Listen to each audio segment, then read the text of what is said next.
வீட்லேயே அரிசி மாவு எப்படி செய்யுதுன்னு பார்க்கலாம் வாங்க ஃப்ரெண்ட்ஸ். இந்த அரிசி மாவு வந்து ரொம்ப ஈஸியாக நம்ம செஞ்சுக்கலாம். இது வந்து புட்டுக்கு, அதுக்கப்புறம் இடியாப்பத்துக்கு, முறுக்குக்கு, அதுக்கப்புறம் நம்ம வந்து பால் கொழுக்கட்டை செய்கிறதுக்கு, இதுக்கெல்லாம் தான் நம்ம வந்து அரிசி மாவு யூஸ் பண்ணுவோம். வாங்க இப்போ எப்படி செய்யுதுன்னு பார்க்கலாம். முதல்ல நான் வந்து 1 கப் அளவுக்கு நான் வந்து அரிசி எடுத்திருக்கேன். இதை வந்து நல்லா கழுவிட்டு இதை வந்து ஒரு மணி நேரத்துக்கு நல்லா ஊற வச்சிடலாம். இது வந்து நான் ரேஷன் அரிசி தான் எடுத்திருக்கேன். நம்ம வந்து எந்த பச்சை அரிசி எடுத்தாலும் இந்த மாதிரி மாவு செஞ்சு வீட்டில் வச்சுக்கினா நமக்கு வந்து ஈஸியாக இருக்கும். இப்போ பாருங்கள், இது 1 மணி நேரம் ஆயிடுச்சு. இது வந்து நல்லா ஊறிடுச்சு. ஊறிட்ட பிறகு நம்ம வந்து இது தண்ணி வடிகட்டிடலாம். தண்ணி வடிகட்டிட்டு நான் வந்து கிச்சன் கவுண்டர் மேலே நான் வந்து ஒரு வெள்ளை துணி போட்டு வச்சுருக்கேன். அது மேலே நம்ம வந்து இதை வந்து போட்டுடலாம். போட்டுட்டு ஒரு 20 நிமிஷத்துக்கு இந்த தண்ணியெல்லாம் போகிற வரைக்கும் நம்ம வந்து இந்த டவல்லே நம்ம வச்சுக்கலாம். இந்த துணி மேலே போட்டு வைக்கலாம். பாருங்கள், இது ஒரு 20 நிமிஷத்துலேயே இந்த தண்ணியெல்லாம் வற்றி போயிடும். மிக்ஸி ஜாரில் போட்டு வீட்லேயே நம்ம அரைச்சி எடுத்துக்கலாம்.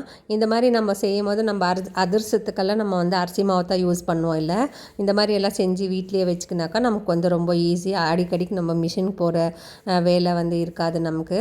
இப்போ வந்து இது நல்லா ஆறிடுச்சு. இதை வந்து நம்ம மிக்ஸி ஜாரில் போட்டு நல்லா நைஸாக அரைச்சி எடுத்துக்கலாம். இப்போ பாருங்கள், நான் வந்து இதை மிக்ஸி ஜாரில் சேர்த்துறேன்.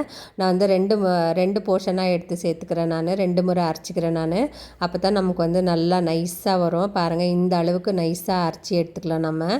இது அதுக்கப்புறம் நம்ம வந்து இதை ஜல்லடை பண்ணிக்கலாம். நம்ம நைஸாக அரைச்சி எடுத்துகிட்டு இதை வந்து ஜல்லடை பண்ணி வச்சுக்கலாம். நம்ம இந்த திப்பியாக வர்றதெல்லாம் நமக்கு வந்து வேண்டாம். இது வந்து போட்டுடலாம் நம்ம. இப்போ பாருங்கள், நான் வந்து அரிசி மாவு ஜலிச்சுன்னு இருக்கேன்.